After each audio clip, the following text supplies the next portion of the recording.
أعوذ بالله من الشيطان الرجيم. بسم الله الرحمن الرحيم. وما تأتيهم من آية من آيات ربهم إلا كانوا عنها معرضين.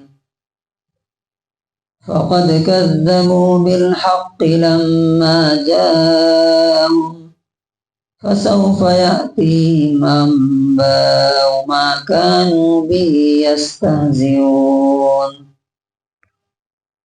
سورہ نام سورہ نمبر 6 آیت نمبر 4 and 5. اللہ تعالیٰ نے اس سے پہلے کی آیتوں میں بتایا کہ اللہ تعالیٰ کون ہے، اپنا انٹروڈکشن دیا، تعارف کرایا کون ہے اللہ تعالیٰ. خلق السماوات والارض، آسمان و زمین کا کریٹر، خالق. جعل الظلمات والنور، اندھیروں اور کیا کیا بنایا، اندھیرے اور روشنی. نمبر 3 خلقکم من طین، تم کو کس سے بنایا، کس چیز سے بنایا، مٹی سے. نمبر 4 تمہاری زندگی فکس کر دی، لائف، اس سے زیادہ نہیں جی سکتے. دنیا کی کوئی طاقت، سارے ڈاکٹر، سارے میڈیکل مل کر کے کسی مرنے والے کو بچا نہیں سکتے. نمبر 5 اس دنیا کی بھی ایک لائف طے کر دی کہ وہ اپنے ڈیڈ لائن تک پہنچے گی اور کیا ہو جائے گی، کلیپس ہو جائے گی، تباہ و برباد ہو جائے گی. اور چھٹی چیز کیا ہے، تمہارے ایک ایک سیکرٹ کو، تمہارے ایک ایک راز کو کیا کرتا ہے، جانتا ہے. تم جو لوگوں سے بولتے ہو، جو دل میں چھپاتے ہو، سب اس کو معلوم ہے. اور ساتویں چیز جو کما رہے ہو اپنی فیوچر کے لیے، اصل اس کو بھی اللہ تعالیٰ جانتا ہے کہ تمہاری کمائی نیکیاں کما رہے ہو، تم کی کیا کما رہے ہو، برائیاں، گناہ اور پاپ لے کے جاؤ گے یا نیکیاں اور بھلائیاں لے کے جاؤ گے. اب اللہ تعالیٰ بولتا ہے یہ سات چیزیں یہاں اپنے تعارف میں، انٹروڈکشن میں بولا. اگر ایسا کوئی خدا ہے دوسرا تو تم اس کو پوچھ لو، عبادت کر لو اس کی، لیکن نہیں ہے. پھر کیوں ایسا ہوتا ہے، وما تاتیہم، ان کے پاس نہیں آتی ہے، من آیتن، کوئی بھی نشانی. نشانی کتنے طرح کی ہوتی ہے. نمبر 1 نشانی یہ قرآن کی آیت. ہر آیت کو آیت کیوں بولتے ہیں، یہ نشانی، یہ معجزہ، یہ میریکل ہے، ایسا کوئی بول ہی نہیں سکتا. کیا کسی نے آج تک دعویٰ کیا کہ میں نے آسمان زمین بنایا، بولا ہے کیا کسی نے؟ اب کوئی بولے گا تو لوگ کیا بولیں گے، ہنسیں گے نا. یہ ورڈ قرآن میں بار بار آتا ہے، کیا، خلق السماوات والارض فی 6 ایام، 6 دن میں آسمان زمین بنا. خلق السماوات والارض، تو ایک تو ہے کہ قرآن کی ہر آیت کیا ہے، ایک نشانی، ہر حکم کیا ہے، ایک نشانی ہے. نمبر 2 معجزہ، میریکل. فار ایگزامپل اللہ کے رسول صلی اللہ علیہ وسلم نے جب معراج میں گئے اور آئے، مکے والوں نے کہا کہ ایسا کیسے ہو سکتا ہے، 40 دن کا سفر ہے یہاں سے فلسطین کا، وہاں گئے، وہاں سے آسمان پہ آ گئے، بتائیے آپ مسجد اقصی کیسی ہے. نبی صلی اللہ علیہ وسلم نے فرمایا کہ اللہ نے میرے سامنے کر دیا، میں نے اس کا ایک ایک پلر گن کے بتا دیا، اور یہ بھی بتایا کہ ایک قافلہ آ رہا ہے ادھر سے، وہ فلاں تاریخ کو مکے میں پہنچ جائے گا. وہ پہنچ گیا، لیکن اس کے باوجود نہیں مانے رہے.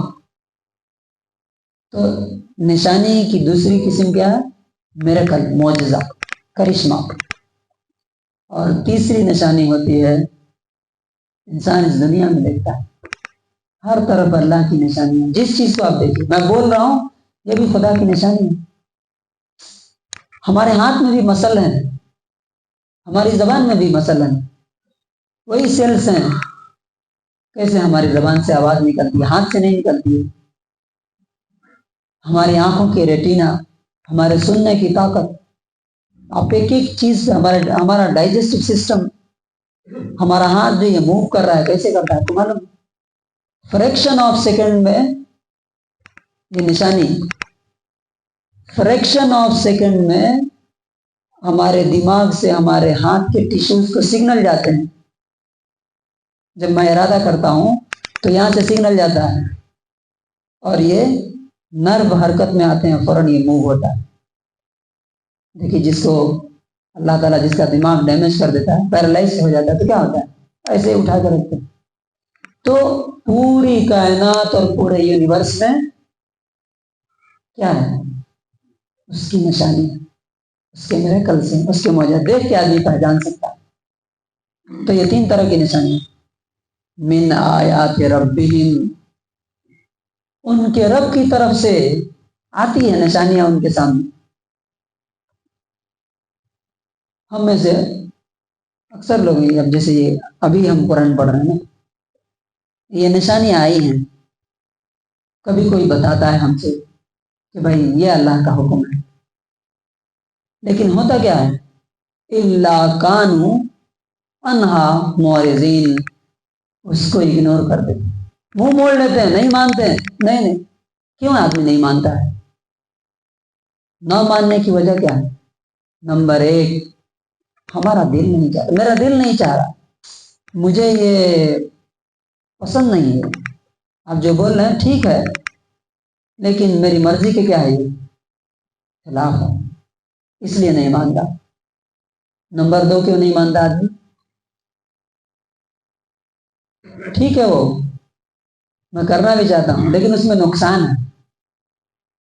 میرے بہت سارے انٹرسٹ ہیں، جب میں یہ اللہ کے حکم پر عمل کروں گا تو کیا ہوگا؟ وہ نقصان ہو جائے گا. تیسرا ریزن کیا ہے؟ ماننا بھی چاہتا ہے، کوئی نقصان بھی نہیں، اسے فائدہ ہے، لیکن اس وجہ سے نہیں مانتا کہ ہمارے گھر کے لوگ خلاف ہو جائیں گے، ہماری سوسائٹی خلاف ہو جائے گی، لوگوں میں اکیلے اور کیا ہو جاؤں گا؟ آئسولیٹڈ ہو جاؤں گا، اکیلے ہو جاؤں گا. اس وجہ سے انسان کیا کرتا ہے؟ نہیں مانتا. لیکن اللہ تعالیٰ بولتا ہے فقد کذبوا بالحق، جب تمہارے سامنے اللہ کی نشانی آ گئی اور تم نے نہیں مانا تو فقد کذبوا بالحق، انہوں نے سچائی کو جھٹلا دیا، حق کو کیا کیا؟ ٹھکرا دیا، ریئلٹی کو ایکسپٹ نہیں کیا. لما جاءہم، جب ان کے پاس حق آ گیا. کیا؟ حق آنے کے بعد معلوم ہو گیا کہ یہ حق ہے، یہ سچائی ہے، پھر بھی جھٹلا دیا. تو اللہ تعالیٰ کہتا ہے فسوف، بہت جلد، یاتیہم، ان کے پاس آئیں گے انباء، خبریں، ما کانوا بہ یستہزئون، ان آیتوں کا جن کا یہ مذاق اڑاتے ہیں. اس آیت سے کیا سیکھنے کو ملتا ہے؟ یعنی آپ کے پاس آپشن ہے، آپ ماننا چاہیں تو مانیے، نہیں ماننا چاہیں تو نہیں مانیے. کسی کے دباؤ میں مت مانیے، کسی کی محبت میں مت مانیے، لیکن یہ چیز یاد رکھیے، کیا سیکوینس اور نتیجہ اور رزلٹ تو آپ کے پاس ہے نا. آپ جس بھی حکم کو اللہ کے نہیں مانیں گے، اس کا کچھ نہ کچھ بدلہ تو دنیا میں آپ کو کیا ہوگا؟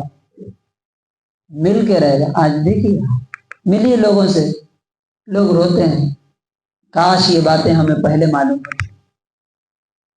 خود میرے سے لوگ مل کے بولتے ہیں کہ کاش آپ جو باتیں بتاتے ہیں قرآن کی سمجھ، یہ ہر مسجد میں ایسا ہوتا اور ہمیں یہ باتیں 25 سال پہلے معلوم ہونی تھی تو آج جو ہم جس نقصان میں ہیں، جو پریشانی میں ہیں، اس میں ہم نہ ہوتے. اور یہ آیت ایک خاص کانٹیکسٹ میں، یعنی بولا نا کہ ہر آیت کیا ہے، یہ بات بتاتی ہے کہ یہ اللہ کی بات، کسی اور کی بات نہیں ہے. یہ آیت کہاں اتری تھی معلوم ہے؟ مکے میں، جب مسلمان بالکل ذلیل تھے، کوئی پوچھنے والا نہیں تھا، جب جو چاہتا تھا پیٹتا تھا، جب جو چاہتا تھا مارتا تھا، بھاگ کے کبھی کہیں جاتے تھے، کبھی کہیں جاتے. وہاں اللہ نے کیا بولا یہ جن چیزوں کا مذاق اڑا رہے ہیں، ان کے بارے میں ان کے پاس خبریں آئیں گی، یعنی اس کی سزا ان کو ملے گی. نتیجہ کیا ہوا؟ ہجرت کے جسٹ دوسرے سال، دیکھیے اللہ تعالیٰ کی بات کیسے صحیح ہوتی ہے. دوسرے سال جنگ ہوئی اور ان کے جتنے بڑے بڑے لوگ تھے سب کیا ہو گئے؟ 70 لوگ مارے گئے. اب جب وہ بتانے والا آیا نیوز لے کر کے چلاتا ہوا، معلوم ہے آپ کو اس وقت کا یہ طریقہ تھا ایک بتانے کا کہ لوگ کپڑے پھاڑ لیتے تھے، کپڑے اتار دیتے تھے، اٹھ کے کان چیر دیتے تھے، کوئی بری نیوز ہوتی تھی اور چلاتے ہوئے آتے تھے. تو جب وہ آیا تو یہاں پہ ابو لہب اور جو 2-3 سردار تھے، صفوان بن امیہ، ان سے بولا کہ ایسا ایسا ہو گیا. تو انہوں نے معلوم کیا کہا؟ یقین نہیں آیا ان کو. کہا تو صحیح میں ہوش میں ہے کیا؟ تو کیا ایسا ہو سکتا ہے کیا کہ مکے کی ٹاپ لیول کی آرمی پورے عرب میں، اور یہ مٹھی بھر مسلمان جن کے پاس کچھ بھی نہیں ہے، ایک گاؤں تھا مدینہ، وہاں کے لوگ اس کو ہرا دیں گے؟ ادھر آؤ ادھر ادھر. وہ بولا کہ اس کو پہچانا، یہ کون؟ اس کو لگا کہ یہ پاگل ہو گیا، دیوانہ ہو گیا، تب ایسا بول رہا ہے. یہ کیا ایسا کیسے ہو سکتا ہے؟ یہ کون ہے؟ تو بتایا کہ یہ صفوان بن امیہ. یہ کون ہے؟ تو یہ فلاں ہے. تب ان کو یقین آیا کہ یہ واقعی ہوش میں ہے. اور اس کے بعد کہا کہ جتنے بڑے بڑے لیڈر تھے سب ختم ہو گئے. یہ اللہ نے کب بولا تھا؟ یہاں بول دیا تھا پہلے. اور وہ خبریں آئی نا بعد میں. یہ کیا ثابت کرتا ہے کہ جس طرح انہوں نے اللہ کی بات نہیں مانی تو ان کو سزا ملی، ہم بھی آج اللہ کی بات نہیں مان رہے ہیں تو کیا ہو رہی ہے؟ سزا مل رہی ہے، مل رہی ہے ہر طرف. دکھائی آنکھ، دیکھنے والی آنکھ ہو تو دیکھ سکتی ہے، اندھی آنکھ. اور ہماری پرسنل لائف میں آپ دیکھ سکتے ہیں، اپنی فیملی لائف میں دیکھ سکتے ہیں کہ جتنا جتنا اللہ سے ہم دور ہوتے ہیں، اس کی باتوں کو ٹھکراتے ہیں، اتنا اتنا اللہ تعالیٰ سزا دیتا ہے. وہ احساس اگر ہو جائے، انسان دیکھ لے، تو اللہ تعالیٰ سے معافی مانگ کے پلٹ سکتا ہے، اللہ تعالیٰ معاف بھی کر سکتا ہے. لیکن جب وہ فائنل سزا آ جائے گی، اس کے بعد معافی کی کوئی شکل نہیں. اللہ تعالیٰ سے دعا ہے. اس کا انگلش ٹرانسلیشن